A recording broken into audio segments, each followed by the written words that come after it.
My name's Ed Snowden. I'm 29 years old. I work for Booz Allen Hamilton as an infrastructure analyst for NSA in Hawaii. What are some of the positions that you held previously within the intelligence community? I've been a systems engineer, systems administrator, senior advisor for the Central Intelligence Agency, solutions consultant, and a telecommunications information systems officer. One of the things people are going to be most interested in trying to understand who you are and what you're thinking is there came some point in time when you crossed this line of thinking about being a whistleblower to making the choice to actually become a whistleblower. Walk people through that decision-making process.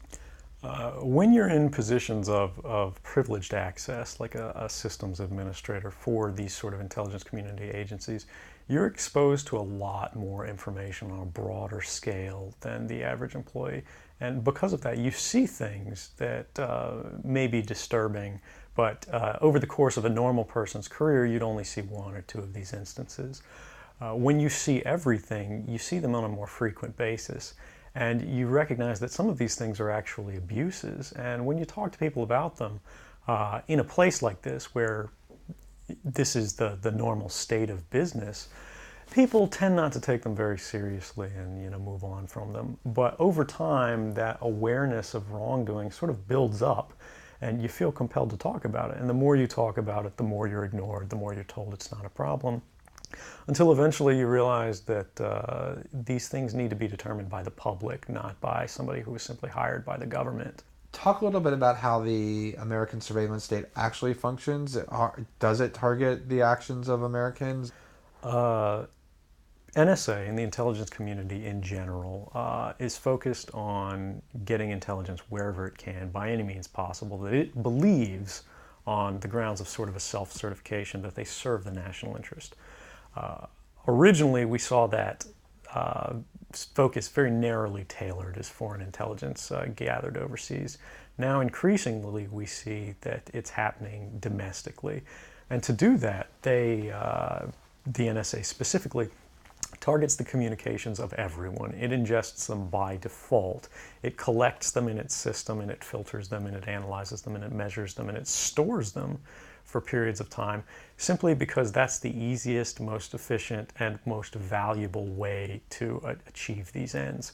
So while they may be intending to target someone associated with a foreign government or someone that they suspect of terrorism, they're collecting your communications to do so. Any analyst at any time can target anyone, any selector, anywhere.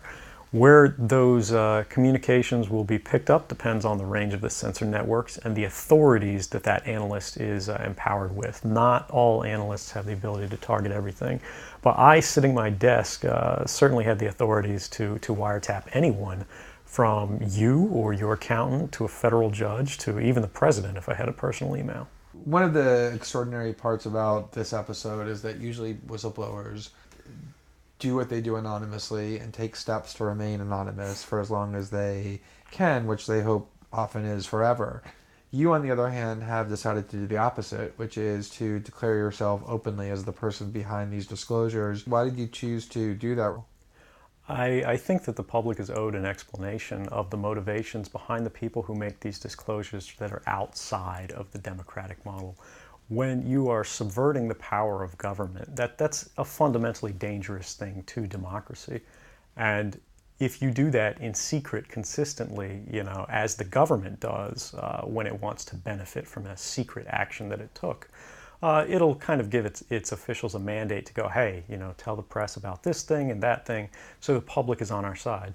But they rarely, if ever, do that when an abuse occurs. That falls to individual citizens, but they're typically maligned. It becomes a thing of these people are against the country, they're against the government. But I'm not. I'm no different from anybody else. I don't have special skills. I'm just another guy who sits there day to day in the office, watches what's happening, and goes, this is something that's not our place to decide. The public needs to decide whether these programs and policies are right or wrong. And I'm willing to go on the record to defend the authenticity of them and say, I didn't change these. I didn't modify the story. This is the truth. This is what's happening. You should decide whether we need to be doing this. Have you given thought to what it is that the U.S. government's response to your conduct is, in terms of what they might say about you, how they might try to depict you, what they might try to do to you?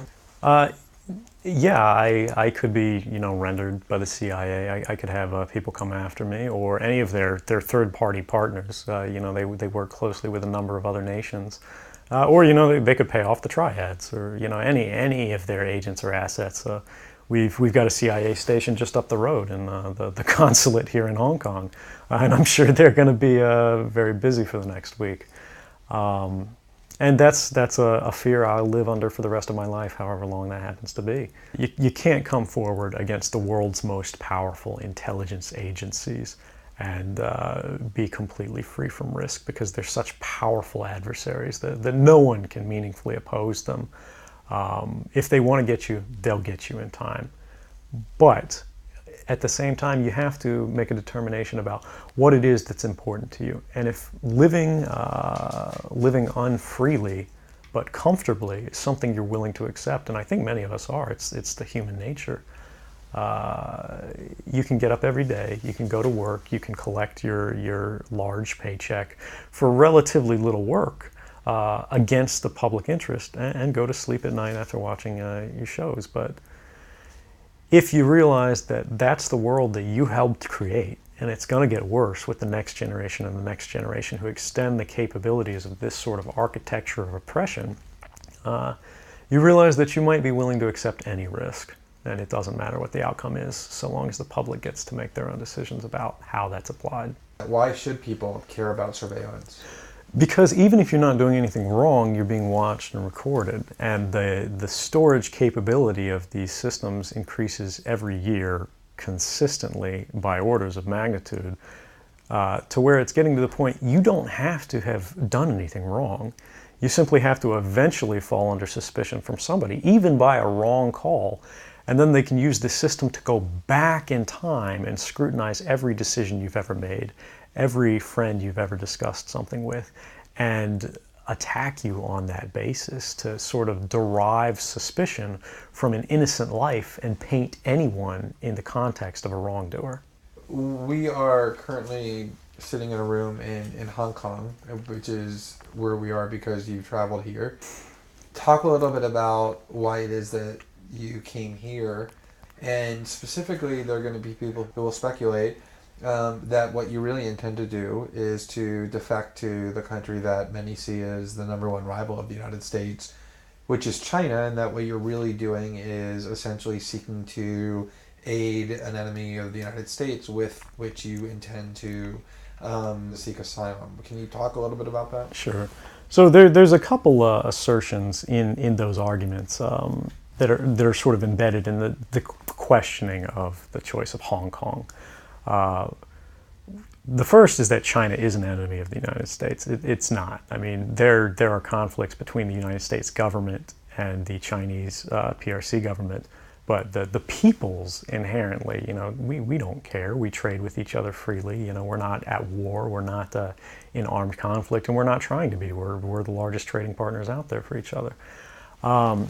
Additionally, Hong Kong has a strong tradition of free speech. People think, oh, China, great firewall.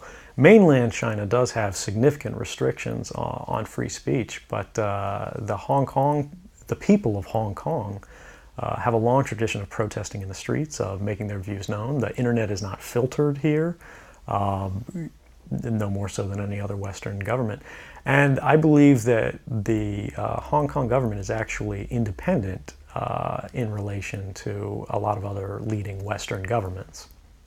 If your motive had been to harm the United States and help its enemies, or if your motive had been personal material gain, were there things that you could have done with these documents to advance those goals that you didn't end up doing? Oh, absolutely. I mean, anybody in the positions of access with the technical capabilities that I had could, suck out secrets, pass them on the open market to Russia. They always have an open door, as we do. I had access to, the full rosters of everyone working at the NSA, the entire intelligence community, and undercover assets all around the world, the locations of every station we have, what their missions are, and so forth. If I had just wanted to harm the U.S., that you could shut down the surveillance system in an afternoon. But that's not my intention, and I think for anyone making that argument, they need to think, if they were in my position, and you live a privileged life, you're living in Hawaii in paradise and making a ton of money, what would it take to make you leave everything behind?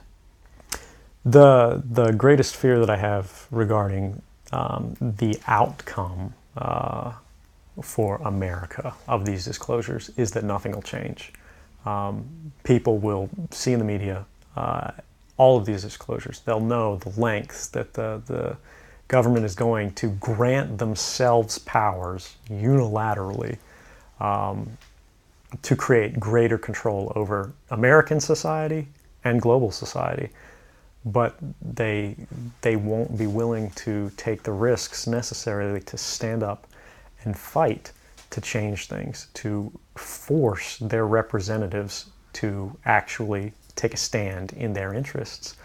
And the months ahead, the years ahead, it's only going to get worse until eventually there will be a time where policies will change, because the only thing that restricts the activities of the surveillance state are policy.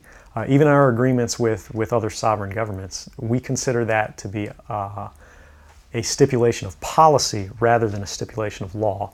And because of that, a new leader will be elected. They'll flip the switch, say that